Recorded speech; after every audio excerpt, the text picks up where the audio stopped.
The 2025 NFL Draft has concluded, which means that the athletes who were not selected have now officially joined the team's roster. I will quickly cover the 19 undrafted player signings the team made between yesterday and today, and then I'll provide an individual analysis of each one of these athletes. Let's start with Cam Riley, the first undrafted player, a linebacker from Florida State University. Brandon Crossley and Demir Blancams were also signed, and I will refer to the latter by this name. Additionally, we managed to secure another running back among the undrafted players, Ethan Cheatham, about whom I will discuss in more detail later.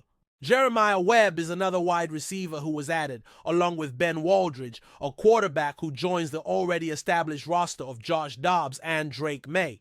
The team did not select a quarterback this year, so it's possible that Ben Waldridge will end up assuming the role of third quarterback. CJ Dupree is how I'll refer to him. Once again, no tight end was selected, but we found one among the undrafted players, Elijah Ponda, Brock Lampy, Jordan Polk, who I don't believe is related to a wide receiver, Cole Birdo G, Scott Jack, Conley, Josh Minkins, Wilfred Penny, Hector Johnson, Dwayne Martin, and Bryce Ganius. There may be a possibility that the team signs a 20th player through the undrafted selections. We will analyze each of these athletes individually, but initially I would like you to assess the signings of the undrafted players. I understand that many may not be familiar with these athletes, and in fact we might not know much about them until October, as many might be waived. However, I'm giving this an A grade. I acknowledge that several teams are still finalizing their undrafted player signings, and ours is checking off items from its list. I am giving an A grade, and we will investigate how these athletes truly fit in. But overall, this is not an unfavorable start for the franchise, which now has 19 players to begin working with. Moreover, we know that in the past, the team has had notable success with undrafted players, such as one from last year who made the main roster. Another player who achieved great success was also undrafted, so the fact that they weren't selected doesn't mean they can't make a difference later on.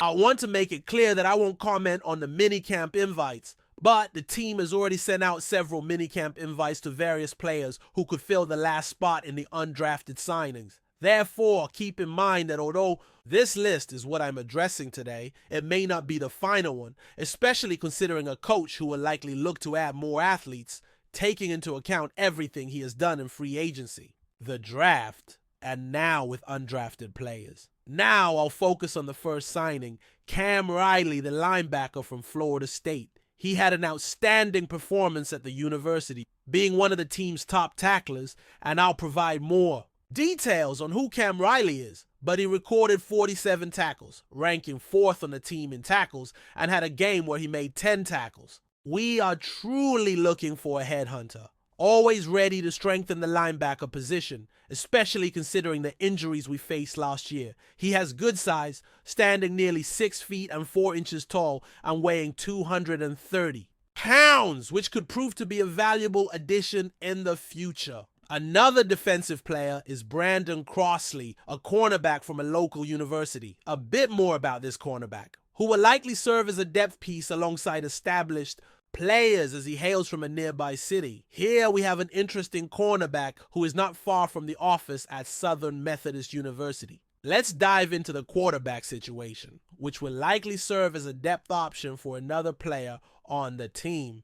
This cornerback is from Dallas, Texas, making him a local talent who studied at SMU and still lives in the Dallas area. Moving to New England might be a challenge in terms of weather, but standing 5 feet 10 inches tall and weighing 186 pounds, he recorded 35 tackles and 1 interception. I particularly appreciate his pass breakups, and it's worth noting that he received an honorable mention in the Atlantic Coast Conference. Additionally, he has some experience in kickoff returns, so if the team decides to include him on special teams, that could be an interesting option for New England. Returning to the wide receivers, we have another player from Memphis, whose pronunciation I am trying to get right, although I acknowledge it may not be completely accurate. He adds depth to the wide receiver group, and there will certainly be intense competition during training, considering the number of receivers currently under contract. Hailing from Cincinnati, Ohio, he is 5 feet 10 inches tall and weighs 192 pounds.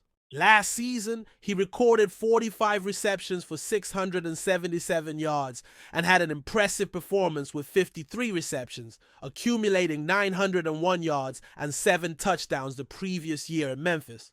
Clearly, he is a productive talent, and it will be fascinating to see how the team integrates him into a quarterback room already filled with competition. The running back position is highly competitive. With the addition of a new player, the team still has other players in the mix. As part of a strategic decision, the team opted for a running back from the University of California, Davis, whom I consider a significant addition to the team.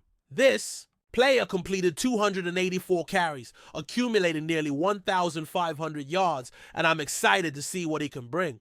We have a scouting report on him, and I was surprised to find out that he was ranked as the 22nd overall running back among 200, especially considering there are 257 draft picks. His transition to the undrafted free agent category is truly interesting. He had a considerable workload last season, both in the rushing game and in passing plays, showcasing his pass protection skills and return capabilities. This move to the NFL represents a big challenge, particularly with the competition around him.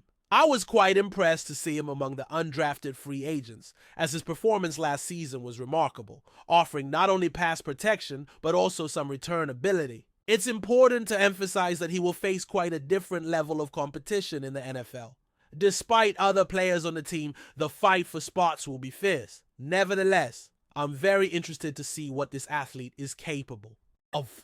Without a doubt, he has an extra incentive as an undrafted free agent. This is just one player, and we still have about 15 others to discuss, but before we do that, it's worth mentioning something relevant to today's theme. For those planning to watch local teams this season, there's an app that can be quite advantageous. It ensures the best price, allowing for significant savings on last-minute tickets for sports events, comedy shows, or even theater performances. The feature I like the most is the ability to view the perspective of my seat on the app before finalizing a purchase, ensuring I'm completely satisfied with my choice. Now, let's get back to talking about the draft. The next wide receiver, who stood out during the undrafted free agent period, is an athlete who generated high expectations, especially for being one of the top ones in this group. He had an outstanding performance at a major event and has been somewhat underrated throughout the draft process. It's exciting to know that the team is giving him an opportunity. He recorded an impressive time in a test which would place him fourth among all participants in one of the major events. His speed will certainly give him the chance to showcase his talent, and I'm eager to see how he takes advantage of this opportunity. Throughout the process, there's great excitement about the opportunity offered by the team. A remarkable short shuttle. Time of 4 seconds and 6/10 demonstrates impressive speed, placing him among the top participants in the event. There's a chance to showcase this agility, and a solid performance in the drills during the pro day was highlighted.